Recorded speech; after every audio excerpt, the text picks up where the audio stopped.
Hello, friends. Today we are going to learn the exercise and the full solution of the exercise of the chapter Living World Adaptation and Classification from Standard 7th from the syllabus of Maharashtra State Board and from the subject General Science. The first chapter it is.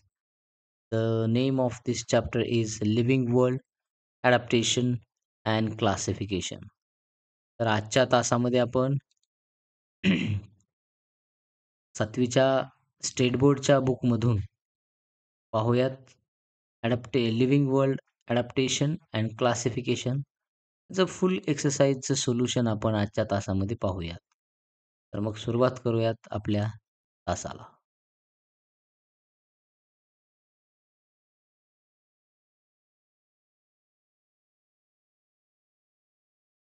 Okay.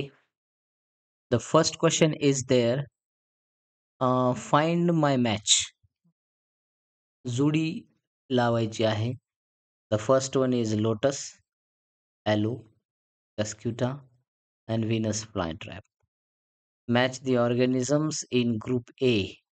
या A ग्रुपमधून बी ग्रुपसोबत match करायचं आहे. आता lotus जर पाहिलं आपण ABCD या ठिकाणी आपल्याला सांगता येतं. बघा, हे आपण याला ए आहे, हे बी आहे, हे सी आहे आणि हे डी आहे असं आपण मानूया. तर लोटस काय करतं? तर लोटसचं जे आहे डी, ऑप्शन नंबर डी, म्हणजे 1 नंबरचं आपल्याला आन्सर येईल. Adapted to live in water. Aloe जी असते ही आपल्याला डेझर्टमध्ये पाहायला मिळेल. म्हणून मग याचं समोरासमोरच येईल. ते म्हणजे या ठिकाणी adapted to live in desert या पद्धतीनं. Cuscuta, it is a hostorial roots. It has an for absorption of food. This is option number C. हे सी असेल 3 ला. याच्याकडे लक्ष देऊ नका. त्यानंतर Venus fly trap, flower and leaves attract insects. तर मग याचं जनरल जर ढोबळमानानं पाहिलं तर 1 नंबरचं येईल इथं डी. 2 नंबर ॲलोचं असेल ते म्हणजे B. 3 cuscuta C and Venus flytrap A. तर अशा पद्धतीनं या जोड्या आपल्याला पाहायला मिळतील. Next question it is, read the paragraph and answer the following questions. Paragraph आहे पेंग्विन ॲडॅप्टेशन्सवरती. I am a penguin. I live in polar region covered by snow. My abdomen is white. My skin is thick with a layer of fat underneath. My body is spindle shaped. My wings are small and my toes are webbed. We live in flocks. तर हा paragraph आता या ठिकाणी दिलेला आहे आणि आता त्याच्यावर आपल्याला काही क्वेश्चन या ठिकाणी विचारलेले आहेत. Why is my skin white and thick and why is there a thick layer of fat underneath? बघा, माझी स्किन ही व्हाईट आणि थिक का आहे, जाड का आहे? The white skin and thick layer of fat help penguins blend with the snowy surroundings. त्याला blend करण्यासाठी त्या वातावरणासोबत, त्या बर्फासोबत किंवा बर्फाचा जो रंग आहे त्या पद्धतीनं मॅच व्हावं, तो केमोफ्लेज या ठिकाणी पाहायला मिळेल. प्रोव्हायडिंग केमोफ्लेज फ्रॉम प्रेडेटर्स, म्हणजे त्यांचे जे भक्षक असतात त्यांच्यापासून संरक्षण व्हावं यासाठी अ, या या जो काही आपली पेंग्विन आहे त्याचा रंग हा व्हाईट असतो. मग थिक स्किन का असते? The thick skin and the fat layer also protect them from the extreme cold by keeping their body warm. आता मग त्याची जी स्किन असते तर ही फॅट स्किन का असते किंवा थोडक्यात लेयर जो आहे तो तो फॅटी लेयर का असतो? तर ते जे एक्स्ट्रीम खूपच प्रचंड जे थंडीचं वातावरण आहे, ते थंडीचं वातावरण त्या ठिकाणी असल्यामुळं तर बॉडी त्यामध्ये वातावरणामध्ये कीप करण्याचा म्हणजे वॉर्म ठेवण्यासाठी हे आपल्याला स्किन तशी फॅट लेयर अंडरनेथ असतो. त्याला ब्लबर असं म्हणतात बघा. एक शब्द आहे त्या लेयरला स्किनच्या BLUBBER ब्लबर. आपल्या बुकमध्ये दिलेला नाही तो. Number next, why do we live in flocks sticking close to each other? Why do we live in flocks? म्हणजे ते असे घोळका करून किंवा थव्यानं का राहतात एकमेकांना चिटकून? तर penguins live in flocks and stick close to each other to keep themselves warm in the freezing temperatures and protect themselves from predators. तर ते एकत्र राहण्याचं कारण म्हणजे एक तर ते एकमेकांना त्यांची ऊब मिळत असते आणि महत्त्वाचं म्हणजे त्यांचे जे प्रिडेटर्स आहेत, त्यांना त्यांच्यापासून स्वतःचं संरक्षण करण्यासाठी ते घोळक्यानं राहत असतात. Which geographical region do I inhabit? Why? म्हणजे पेंग्विन हा कोणत्या याच्यामध्ये राहतो जिओग्राफिकल रिजनमध्ये, तर तो पोलर रिजनमध्ये आहे. Like Antarctica. Because their bodies are adapted to cold and snowy climates. तर त्यांची जी बॉडी आहे, तर ही बॉडी जी आहे, ही बॉडी काय करत असते थोडक्यात, ही स्नोई क्लायमेट्सला किंवा थोडक्यात इकडे कोल्डला ही अडॅप्ट करण्याची बॉडी बनलेली असते. Number next D question is there.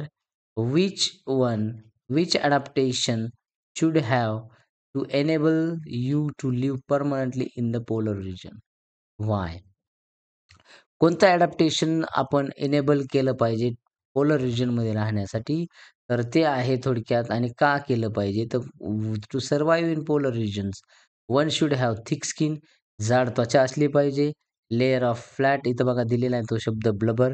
For insulation white or light colour for camouflage बघा. त्यानंतर स्पिंडल शेप बॉडी पाहिजे.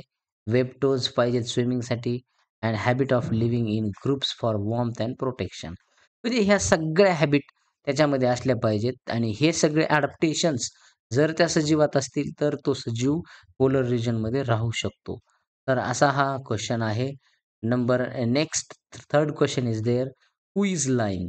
कोण खोटं बोलतंय? जर ए आहे त्यामध्ये कॉकरोच, आय हॅव 5 लेग्स. तो कॉकरोच लाय करतोय, खोटं बोलतोय. कॉकरोचला 6 लेग्स आहेत. B hen, my toes are webbed. Lie. Hen म्हणते, की माझे पाय हे वेब टोजचे असतात. No, hens toes are not web.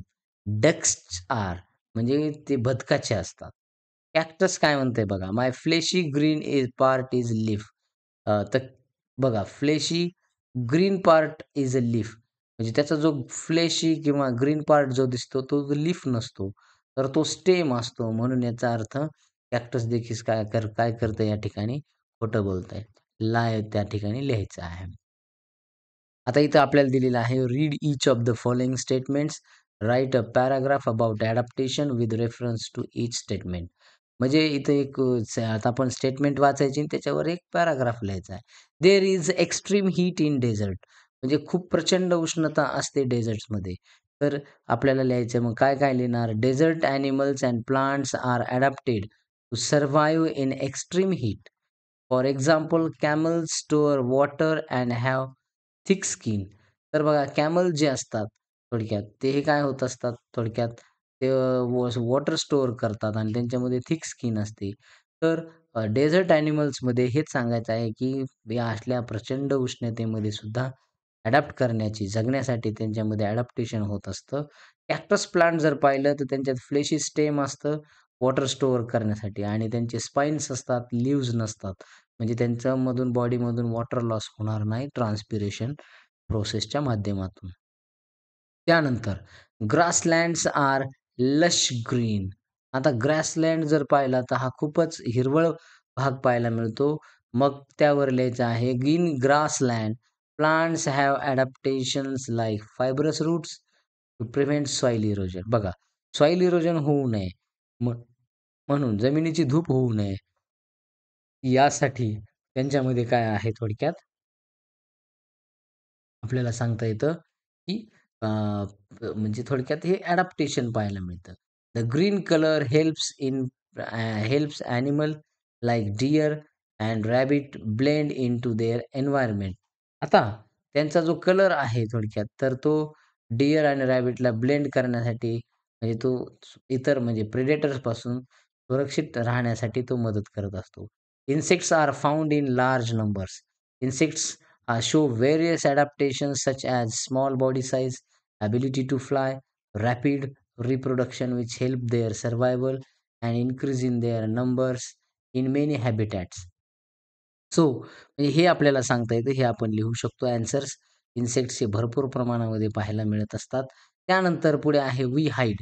आपण many organisms adapt by camouflaging, holding hiding to protect themselves from predators. For example grasshopper and lizards have colour similar to grass or leaves. त्या लिझर्ड्समध्ये किंवा ग्रासहॉपरमध्ये थोडक्यात तसा रंग असतो हिरवा. ते पानासारखा जर कलर असतो ते ओळखू येत नसतात. मग तसेच वी हॅव लाँग इयर्स. बघा animals like rabbits and elephants have long ears to help them to detect sound from far away. दूरवरचा जो आवाज आहे तो म्हणजे डिटेक्ट करण्यासाठी, शोधण्यासाठी. Sometimes to help regulate the body temperature. आणि काही वेळेला बॉडी टेम्परेचर रेग्युलेट करण्यासाठी सुद्धा ते असतात. त्यानंतर आता या ठिकाणी ॲन्सर द फॉलोइंगमध्ये आहे why is the camel called the sheep of desert. आता थोडक्यात आपल्याला सांगता येतं की कॅमलला शीप ऑफ डेझर्ट का म्हटलं जातं? वाळवंटातलं जहाज. कारण त्याच्यामध्ये it can walk easily in sand. तो सँडमध्ये व्यवस्थित चालू शकतो. It is padded feet, store water in its body and survive without water for many days, making it ideal for desert conditions. That's why we call the camel as the sheep of the desert. Next question is there. How can the plants like cactus and acacia live in deserts and scarce water? बाभळासारखे किंवा cactus सारखे जे वनस्पती आहेत त्या डेझर्ट्समध्ये किंवा scars वॉटरमध्ये कशा राहू शकतात? Cactus and acacia have deep or wide spread roots. त्यांच्यामध्ये एक असे रूट्स असतात जे की वॉटर सर्च करण्यासाठी ते खूप खोलवर नेतात.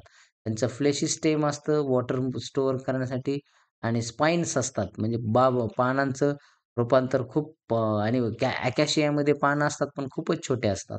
त्यानंतर मग त्यांच्यामधून जो वॉटर लॉस आहे इव्हॅपोरेशन किंवा ट्रान्सपिरेशनमधून तर तो होत नाही. Next question is there. What is the interrelationship between the adaptations of organisms and their surroundings? The adaptation of organisms are closely related to their surroundings, and organisms develop unique features that help them to survive, reproduce, and thrive in their specific environment. म्हणजे inter relationship जी आहे adaptations म्हणजे ऑर्गॅनिझम्सची आणि त्यांच्या सराउंडिंगची ती ती कशा काय आहे किंवा कशा पद्धती तर ते एकमेकांवर डिपेंड असतात. ऑर्गॅनिझम्स काही युनिक फीचर्स डेव्हलप करत असतात that help them to survive, reproduce and thrive in specific environment. Next question is there. How are organisms classified? Organisms हे क्लासिफाईड कसे केले जातात? Organisms are classified based on similarities and differences in their characteristics. तर बघा classification करताना म्हणजे सारखेपणा आणि त्यांच्यातलं भिन्नता ही शोधली जाते आणि त्यासोबतच त्यांचं स्ट्रक्चर, फंक्शनमध्ये, त्यांच्या जेनेटिक कंपोझिशनमध्ये सिमिलॅरिटी अँड डिफरन्सेस शोधले जातात. मग classification helps to study and understand the vast diversity of living organisms. तर क्लासिफिकेशन हे जे डायव्हर्सिटी आहे किंवा थोडक्यात त्यांचा अभ्यास करण्यासाठी, समजून घेण्यासाठी खूप महत्त्वाचं आहे. तर अशा पद्धतीनं ही एक्सरसाइज आपण काय करू शकतो, लिहू शकतो. ॲक्टिव्हिटी या ठिकाणी आपल्याला दिलेली आहे. Find out how the gradual adaptation from primitive man to modern man must have taken place. Early humans जर पूर्वीचा माणूस जर पाहिला, तर तो हळू त्यांच्या बॉडीमध्ये सुद्धा स्ट्रक्चरमध्ये चेंज झालेला आहे. Development of tools, ability to walk upright म्हणजे असं सरळ ताठपणा कसा झाला ते देखील आपल्याला सांगता येतं. त्याला बायपेडॅलिझम असं म्हणतात. डेव्हलपमेंट ऑफ लँग्वेज, त्यांच्या भाषेचा सुधार झालेली आहे, विकास झालेला आहे. भाषिक विकास, सोशल बिहेवियर, सामाजिक विकास, एन्व्हायर्नमेंटल चेंजेस काही जे काही पर्यावरणीय बदल म्हणतात आपण. Availability of food, need for survival lead to this gradual adaptations. म्हणजे जगण्यासाठीची जी गरज आहे, ती थोडक्यात त्यामुळे हे झालेलं आहे. म्हणजे अडॅप्टेशन्स होत गेलेले आहेत आणि आजचा या सगळ्यांचा रिझल्ट किंवा या सगळ्यांचा परिणाम म्हणजे आजचा मॉडर्न ह्युमन आपल्यासमोर आहे. आपल्या सर्वांना माहिती आहे. तर अशा पद्धतीचं हे जे सोल्युशन आहे, हे सोल्युशन आपण 7वीच्या बुकमधून स्टेट बोर्डच्या ह्याच्यातलं हे एक्सप्लेनेशन आणि हे सगळ्या प्रश्नांची उत्तरे आपण दिलेली आहेत. तर पुढचा तास घेऊन येऊयात एका खास नवीन विषयासह. तोपर्यंत धन्यवाद. जर आपण चॅनलला नवीन असाल तर सबस्क्राईब करा. Thank so much.